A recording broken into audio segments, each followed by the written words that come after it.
Over 3 months since the government announced these local inquiries, Tom Crowther KC, a barrister invited by the Home Office to help establish them, knows almost nothing about their progress, and neither do we. Yay. Thank you, Mr. Speaker, and I thank the Minister for advance sight of her statement.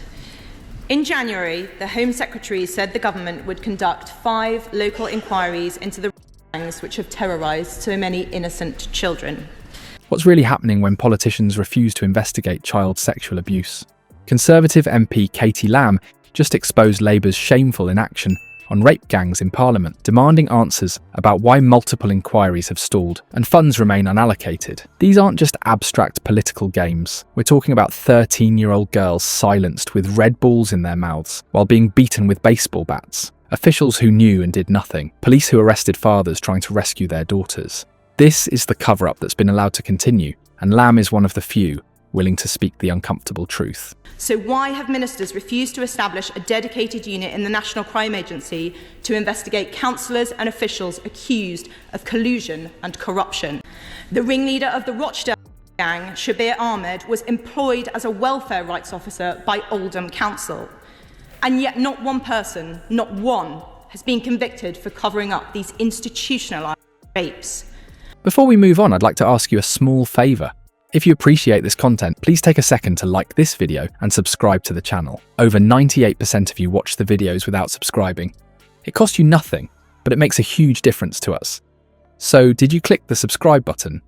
Great, thank you so much. Now, back to the video.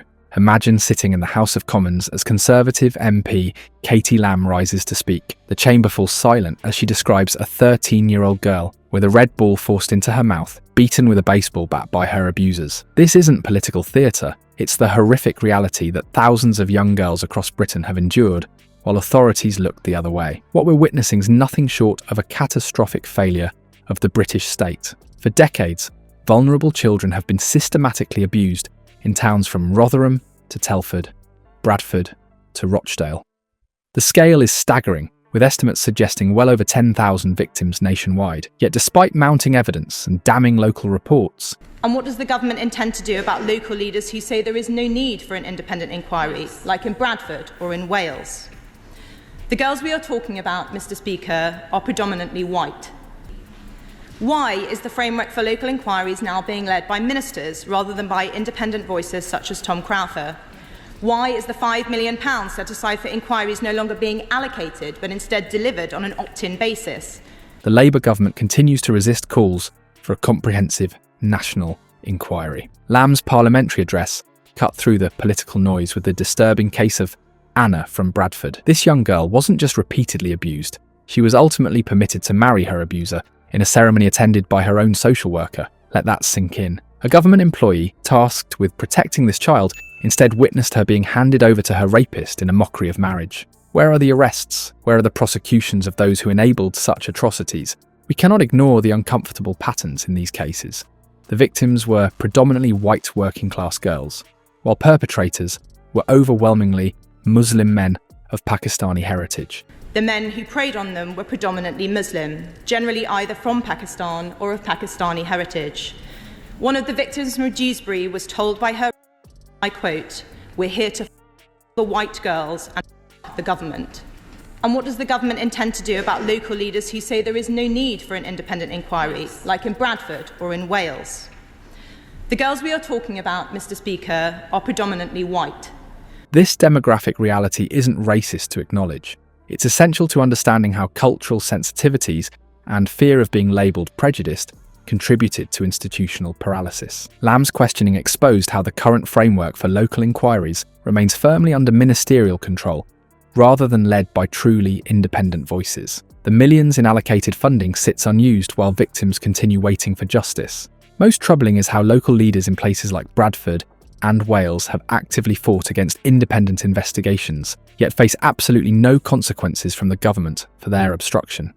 The pattern becomes clear: delay, deflect, and limit scope. Why are ministers so resistant to a full national inquiry? Why does the framework appear designed to constrain rather than expand our understanding of what went wrong?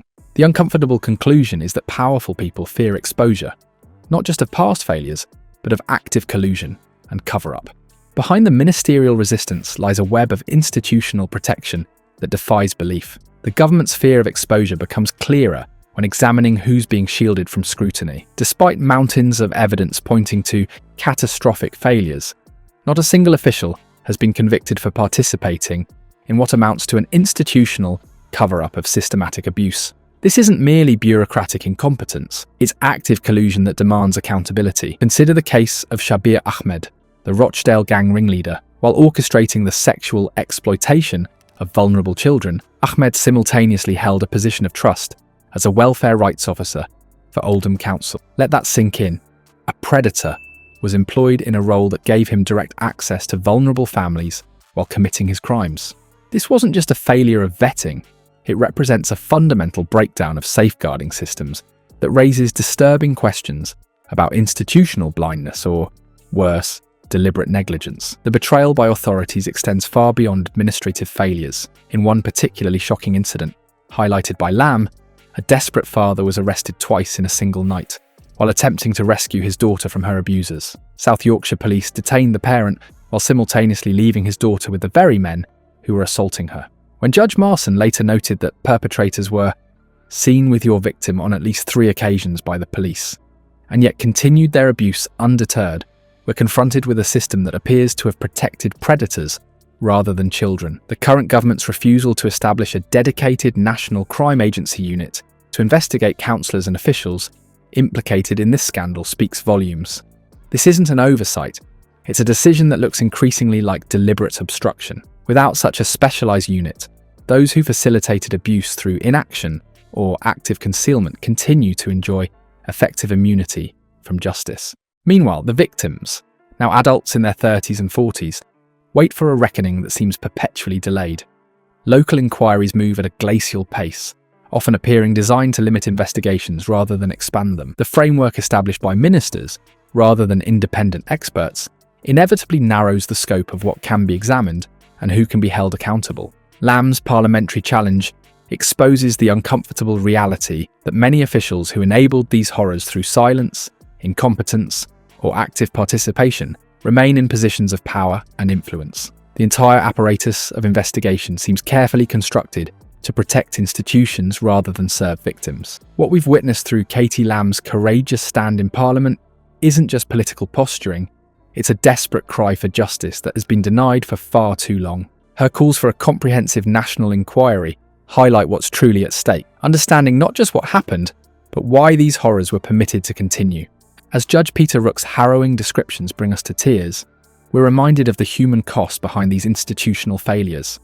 Without a full examination that addresses all dimensions of these crimes, racial, religious, and institutional, we perpetuate a system that has already failed thousands of vulnerable children. The path to healing begins with accountability. Nothing less will suffice.